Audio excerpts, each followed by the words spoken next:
Mario Delgado Carrillo para presentar su reserva a dicho artículo. Por favor, senador.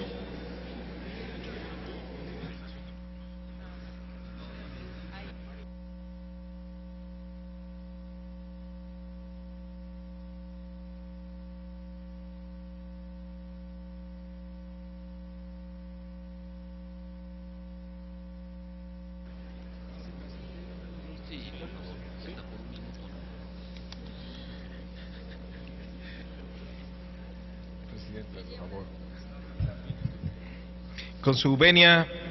presidente, el artículo que se está proponiendo, ya lo hemos mencionado aquí, es un segundo transitorio donde obligaría a dos cosas: a presentar al Producto Interno Bruto potencial, a que exista la obligación de presentarlo en los criterios generales de política económica, y dar un referente de 10 años hacia atrás y una proyección de 5 años hacia el futuro. Y que además la metodología y la información para estimarlo deberán ser públicos. Este va a ser un dato fundamental para la evolución de las finanzas públicas en la regla de balance estructural. Si dejamos a la libre interpretación y cálculo de esta estadística por parte de la Secretaría de Hacienda, pues va a poder tener un manejo absolutamente discrecional y se va a presentar como un gobierno responsable en el manejo de las finanzas públicas. Hay que decir que incluso en países como Chile hay un comité independiente que se encarga de calcular y de estimar el PIB potencial y lo envía al Congreso dentro de los debates de reforma de ley de ingresos y de presupuestos de cada año. Aquí por lo menos deberíamos asegurarnos que toda la información que se requiere para este cálculo, más la metodología, sea pública y que además pueda ser replicable por las universidades, por los investigadores, por los economistas, por el público en general. Es una garantía de que no se va a utilizar esta regla de manera discrecional en favor siempre del gobierno. Tiene que ser replicable en sus resultados y hacer pública la información. También aprovecho, presidente, si no tienes inconvenientes, si así me lo autorizan,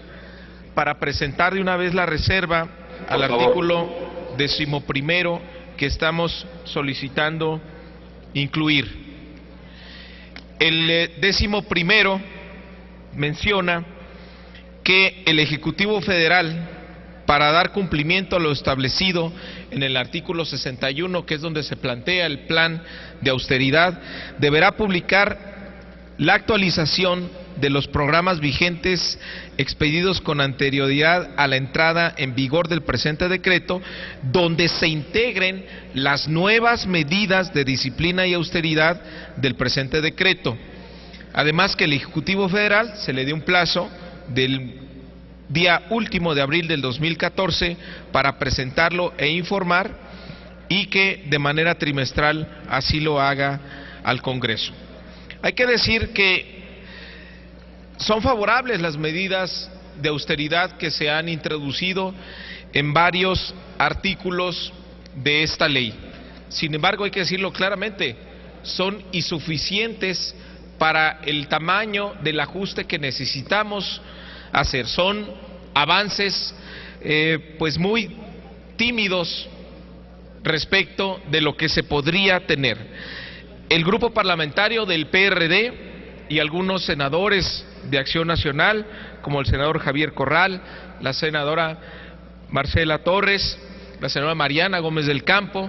propusimos, y también los senadores y senadoras del PT, propusimos modificaciones a la Ley de Presupuesto y Responsabilidad Hacendaria que hacían más estricto el control del gasto gubernamental. De estas propuestas, apenas se incluyen en este dictamen 6 con modificaciones, con matices, y hay 5, otras 11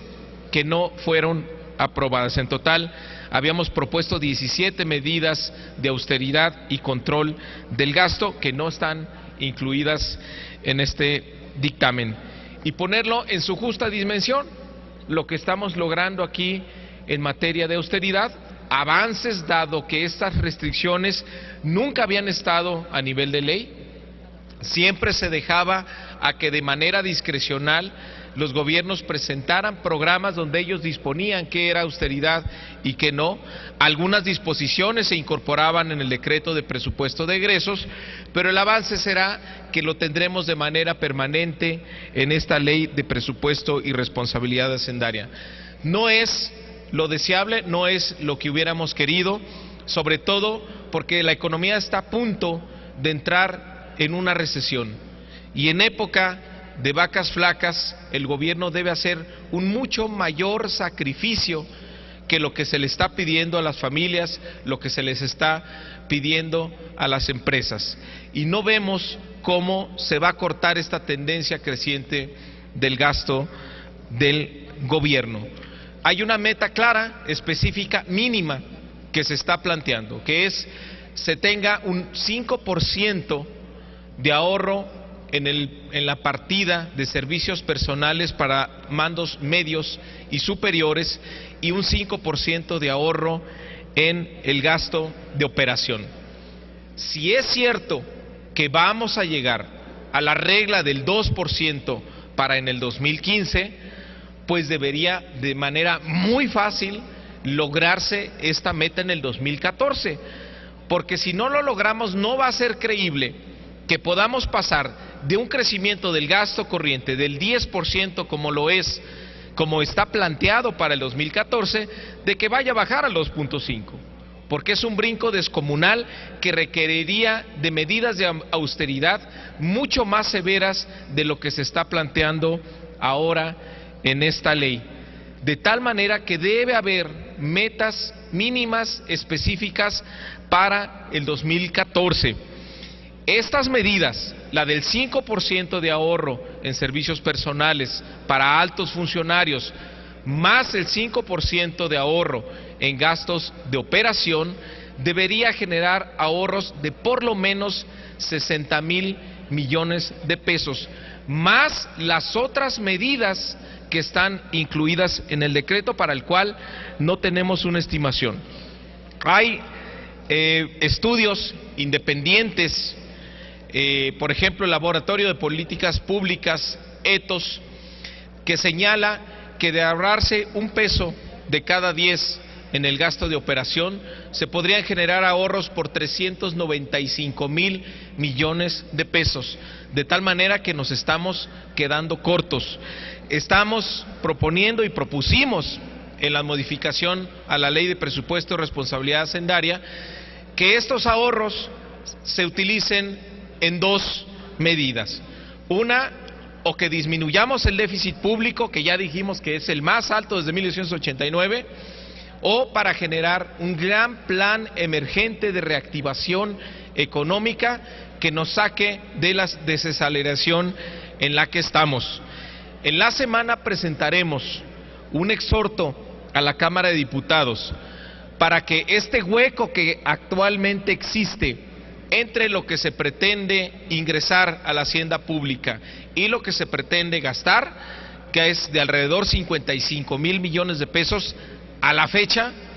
no se haga ningún ajuste adicional ni en gasto ni en ingresos, que se absorba con medidas de austeridad por parte del gobierno. Cuando se plantea una reforma fiscal, no solo hay que ver que los impuestos estén bien diseñados y que atiendan al criterio de progresividad, sino también atender al criterio de oportunidad a partir del ciclo económico en el que nos encontramos. De tal medida que avanzamos en estas medidas de austeridad, no son suficientes, podemos ir más a fondo para dejar de cargarle la mano a las empresas y a las familias mexicanas, que además de la recesión en la que estamos, se está planteando que paguen más impuestos. Muchísimas gracias. Solicito la